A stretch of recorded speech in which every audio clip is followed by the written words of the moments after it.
Hello बच्चों, चलिए प्रश्न को पढ़ते हैं।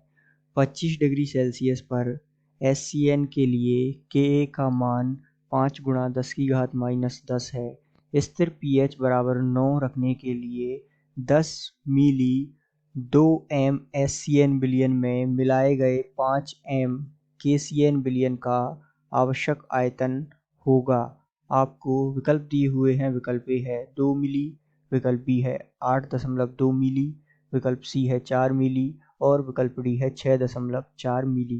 तो आइए बच्चों, मुख्य अवधारणा को समझते हुए हम इस प्रश्न को हल करते हैं तथा विस्तार पूर्वक इस प्रश्न के संदर्भ में समझते हुए सही विकल्प का चुनाव करते हैं। चूंकि ऐसे प्रश्नों को हल करने के लिए हमें कुछ जरूरी बातों की जानकारी होना आवश्यक है जो इन प्रश्नों को हल करने में हमारी मदद करती हैं।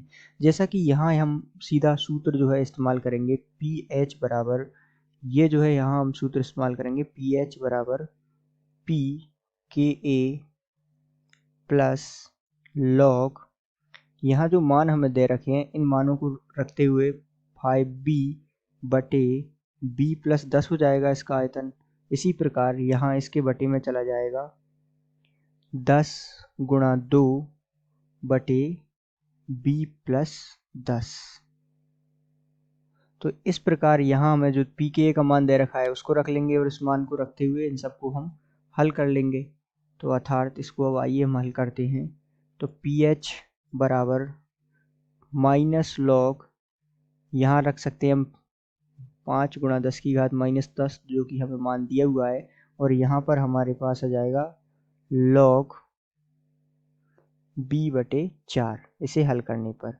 तो अब इसे हम आगे हल करते हैं। क्योंकि जो जो मान हमें दे रखे हैं वो मान हम रख लेते हैं इसमें। तो 9 बराबर यहाँ आ जाएगा माइनस लॉग 5 गुणा 10 की घात माइनस 10 प्लस लॉग b बटे 4।